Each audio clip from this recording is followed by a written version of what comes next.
Hai guys, balik lagi bersama Kepoin dan Saat ini kamu lagi terbang melintasi kotamu layaknya jagoan di film action. Cuma dengan mencet tombol ini, kamu langsung melesat ke Mars dalam hitungan detik. Tapi kemudian kamu malah mendarat di rumahmu dan terbangun oleh bunyi alarm. Setelah matamu benar-benar melek, mimpi indah itu seketika hilang dari ingatan. Otak sengaja bikin kamu lupa dengan mimpi-mimpimu demi kebaikanmu sendiri kok. Kita cenderung mengingat masa lalu secara logis dan sistematis. Tapi mimpi kita sangat acak, dipenuhi simbol dan kejadian-kejadian aneh. Malahan 90%-nya akan langsung kita lupakan agar otak nggak overload. Setelah bangun, kita juga pasti langsung mikirin agenda sepanjang hari yang kemudian menghalau mimpi tadi dari memori. Kebiasaan menggigit bibir bisa dikaitkan dengan masalah psikologis. Hal ini biasanya dipicu oleh stres atau cemas. Kemudian, otak menginstruksikan tubuh kita untuk gigit jari biar kita bisa rileks dan gak overthinking. Tapi kebiasaan buruk ini juga bisa dipicu oleh bibir pecah-pecah saat cuaca dingin dan otak akan menginstruksikan kita untuk menggigit bibir biar kelihatan lebih fresh. Padahal efek yang ditimbulkan justru sebaliknya, yang ada bibirnya malah sakit bukan main. Sakit minta ampun. Kita sering terbangun sebelum alarm berbunyi untuk melepas stres yang berlebih karena bunyi alarm sebetulnya bikin kita stres. Makanya otak segera melepaskan protein yang bikin kita melek. Saat digelitiki, kita akan meresponnya dengan terbahak-bahak. Ketiak dan perut kita menjadi bagian tubuh yang paling bisa ngerasain geli karena di situ terdapat organ vital dan pembuluh darah super sensitif. Perasaan kita pun jadi campur aduk antara senang oleh stimulasi saraf dan khawatir dengan organ dalam yang super sensitif itu. Untuk melindungi area ini, kita akan terbahak-bahak hingga menangis sampai memohon-mohon agar stop digelitiki. Tapi kalau pelakunya bukan orang lain, tubuh kita akan mengirimkan sinyal "Gak apa-apa kok" menuju otak.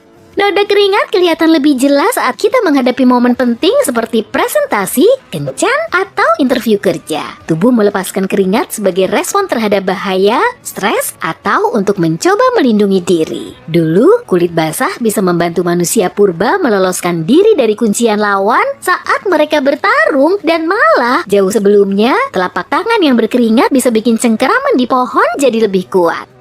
Pergantian cuaca bikin kita lebih rentan mengalami sakit kepala atau migrain karena saat itulah tubuh kita menginginkan lingkungan lain yang lebih nyaman. Saat cuacanya berubah, tekanan udara juga berubah. Pembuluh darah dan saraf kita juga ikut mendeteksi perbedaan ini kemudian bereaksi. Caranya dengan mengembang, mengecil, atau kejang. Pembuluh ini idealnya elastis dan cepat pulih saat cuacanya berubah drastis. Tapi sebagian orang nggak bisa menyesuaikan diri dengan kondisi ini. Maka terjadi perbedaan tekanan antara bagian dalam dan luar tubuhnya.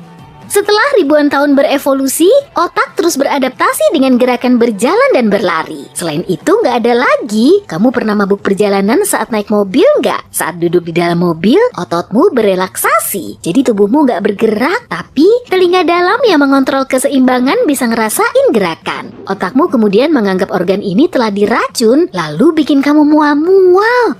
Saat berjemur, kulit akan lebih gelap dan rambut kita memerah. Matahari memancarkan sinar ultraviolet yang membahayakan tubuh, dan untuk mempertahankan diri, kulit mulai memproduksi pigmen melanin, lalu melanin menyerap sinar ultraviolet yang terpancar. Karena pigmen yang dihasilkan semakin banyak, kulit kita makin gelap. Tapi rambut kita cuma punya sedikit melanin, jadi nggak bisa menghasilkan pigmen sebanyak kulit. Akibatnya, matahari langsung membakar rambut sampai warnanya kemerahan.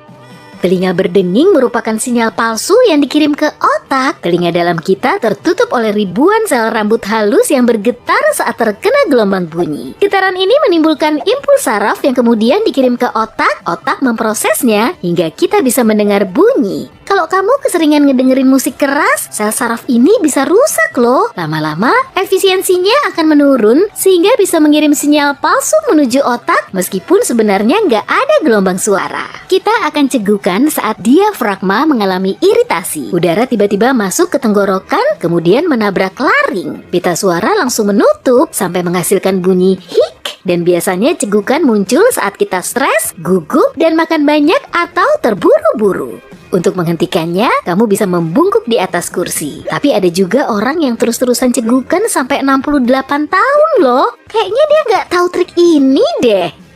Rata-rata, rambut di kepala kita sebanyak 120.000 helai. Rambut pirang biasanya lebih lebat karena teksturnya lebih halus, jadi jumlahnya bisa lebih banyak. Rambut wanita 2 kali lebih lembut dari rambut pria, dan diameter rambut pria 2 kali lebih besar. Selain melembabkan mata, berkedip juga berfungsi seperti tidur mikro yang bisa bikin kita lebih fokus. Saat berkedip, mata kita langsung nutup agar debu, cahaya silau, dan benda asing nggak masuk ke mata. Kedipan mata kita berkisar antara 5-7 juta kali dalam setahun, dan kalau ditotal, kita menghabiskan 10% dari waktu melek kita dengan mata tertutup. Geraham bungsu nggak punya fungsi lagi. Gigi ini juga dimiliki oleh manusia purba sejak ratusan ribu tahun yang lalu. Mereka menggunakannya untuk mengunyah makanan alot seperti dedaunan, akar, serta daging. Jempol tangan bisa berdenyut karena di dalamnya ada pembuluh arteri besar. Makanya kita nggak akan bisa ngerasain nadi di leher dengan jempol. Di mata kita terdapat lebih dari 2 juta bagian aktif dan 1 juta serabut saraf yang menghubungkannya ke otak. Kedua mata kita melihat objek dari sudut berlainan, kemudian otak menggabungkan kedua citra ini dalam waktu sepersekian detik. Tugasnya sangat banyak dan mata kita sendiri aja memproses sekitar 36.000 bit informasi setiap jam. Kita akan sulit tidur di lingkungan baru karena setengah otak kita tetap terjaga. Karena mekanisme ini, kita akan langsung terbangun kalau ada apa-apa. Kita nggak bisa bernafas dan menelan secara bersamaan. Saat kita bernapas, saluran pencernaan menuju perut akan tertutup. Tapi saat kita menelan, saluran pernafasan menuju paru-paru akan tertutup sementara.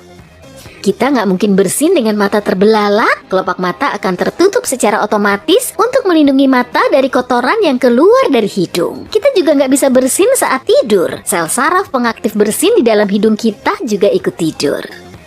Mata kita bisa ngelihat hidung secara langsung, tapi otak mengabaikannya. Kalau terlalu fokus ke hidung, pandangan kita akan terhalang. Lagian kan hidung ada di luar fokus. Jemari tangan bisa keriput setelah lama terendam air supaya cengkeraman kita lebih kuat. Fungsinya kurang lebih sama kayak tapak ban mobil, manusia purba juga sering memanfaatkan fitur ini. Kebanyakan orang kurang suka mendengarkan rekaman suaranya sendiri karena memang kedengarannya beda dari persepsi kita. Saat suara kita direkam, kita jadi kurang leluasa dan ngerasa kurang nyaman. Manusia masih bisa hidup normal meski ginjalnya tinggal 1, sebab masing-masing ginjal punya 1,5 juta unit fungsional yang disebut nefron. Dan 300.000 nefron aja sebetulnya udah cukup. Kita juga masih bisa hidup meski usus buntu, lambung, atau salah satu paru-paru kita menghilang. Di dalam tubuh kita, cuma hati yang punya superpower untuk meregenerasi dirinya secara full. Saat seseorang mendonorkan lebih dari setengah hatinya, 2 minggu kemudian, organ ini akan kembali ke ukuran semula. Mulut kita dihuni lebih dari 700 macam bakteri. Dan jumlahnya lebih banyak dari total populasi manusia di seantero dunia ini. Jangan lupa sikat gigimu secara rutin ya. Cukup sekian pembahasan dari Kepoin dan sampai bertemu kembali di video-video berikutnya.